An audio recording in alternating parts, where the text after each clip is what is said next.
Hi, welcome to the Average Joe Show. I'm Joe Carrero. I've got to tell you, things are getting crazy out there. I was listening to a talk show the other night as the host, Ed Schultz, was explaining that he was at a free healthcare clinic in Connecticut and continued to explain how people were coming from all over the country to get free exams given by volunteers. His purpose was to show how desperate people were to receive health care and how those elected officials opposed to the current Obama-conceived health care bill were guilty of bringing harm to those in need. He then proceeded to give a detailed description of a woman as an example of one of those he interviewed who were desperate for such an exam. She had been working as a high-level executive for 18 years, making over six figures, and then lost her job 2 years ago. She found herself then losing weight with a lump on her neck.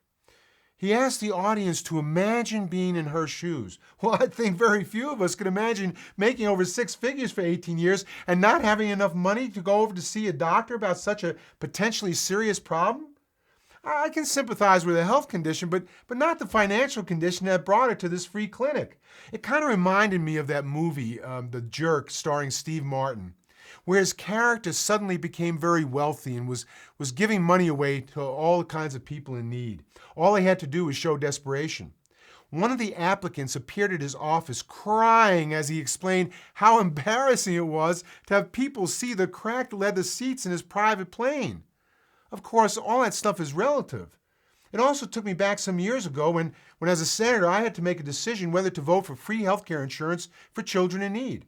It was called S-CHIP, and its target was children in homes with poverty-level incomes. I was guaranteed that was as far as the program would extend, and so I voted for it, knowing that many out-of-control government programs began with a lie about its future scope. Needless to say, it expanded to include families making over $75,000 per year, while many children still in poverty are without insurance. We do have a healthcare system that is broken, needs to be fixed, but not by having government create a bureaucracy that will eventually force its reason for existence, using those in desperation as an entree to control all of our lives. Stop online at theaveragejoe.us and let us know what you think. And thanks for listening to An Average Joe.